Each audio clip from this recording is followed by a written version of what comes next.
Il est 7h moins le quart sur Europe 1. Et l'heure de retrouver nos balades touristiques et gourmandes avec Vanessa Zaza et Marion Sauveur. On commence avec vous, Vanessa. On prend la direction de la Normandie, dans l'Eure, pour découvrir le Versailles normand, c'est bien ça ? Qui passe en mode été. Ce Versailles normand, c'est le domaine du champ de bataille, le domaine hors du commun, d'un homme hors du commun. Il s'appelle Jacques Garcia, vous savez, le grand décorateur. Ouais. Il a acheté ce château il y a une trentaine d'années, un château du 17e qu'il a restauré dans toute sa splendeur. Ce château lui a permis surtout d'épanouir son âme de collectionneur. Jacques Garcia a en effet une passion particulière, les objets, les meubles du XVIIe et XVIIIe siècle, de provenance royale, princière, et des quatre coins de l'Europe, mais qui ont appartenu, attention, uniquement à des grands noms de l'histoire. Donc, on a des meubles de Marie-Antoinette, de la du Barry, voilà. En fait, des éléments qui pourraient être à Versailles comme au Louvre. Là, c'est assez unique. Hein. Alors, on sait que ce château, en fait, c'est l'œuvre de sa vie au final. Hein. Son œuvre même. Et ce rêve va plus loin que la reconstitution. Hein. Il crée aussi, comme ces jardins qu'il a totalement façonnés au gré de sa fantaisie, des jardins qui se superposent, des jardins à la française, un jardin italien, des serres, un jardin anglo-indien. Alors le palais mongol, lui, ne se visite qu'au moment des journées du patrimoine ou sur visite privée. Voilà, et ce sont les plus grands jardins privés d'Europe. Il a aussi créé des pièces sorties tout droit de son imaginaire, comme la galerie des animaux. Alors vous avez des crocodiles suspendus au plafond. D'accord. Vous avez des éléphants, vous avez un espadon, voilà. Une suite en fait d'animaux des quatre coins de la planète, une sorte de cabinet de curiosité. Voilà. Et c'était une manière de voyager à l'époque. Hein. L'avion, on le rappelle, n'existait pas. Et donc cet été, qu'est-ce qui est prévu, Vanessa ? Donc l'ouverture de tous ces espaces du domaine et des soirées aux chandelles à certaines dates.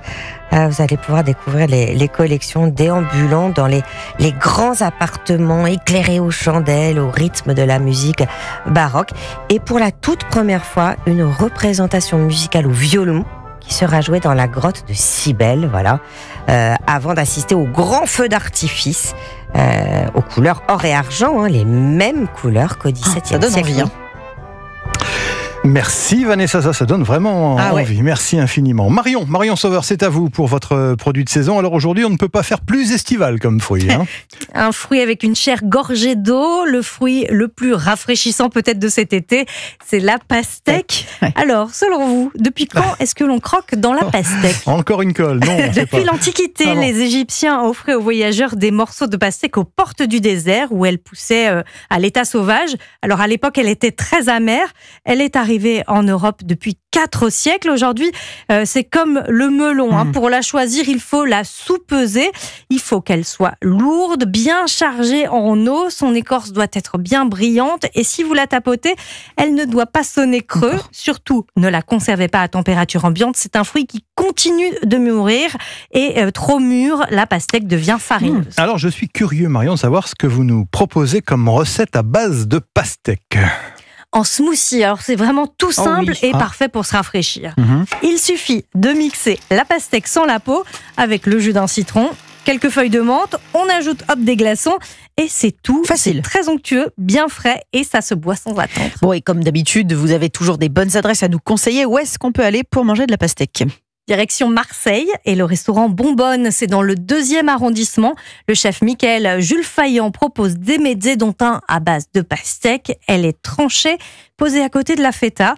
Un petit peu de basilic, de l'huile d'olive, c'est tout simple, mais c'est tellement frais. Une autre adresse, Marion ? À Paris, cette fois, chez Géosmine, dans le 11e arrondissement. Le chef Maxime Boutier passe la pastèque au barbecue avant d'être confite et tranchée finement.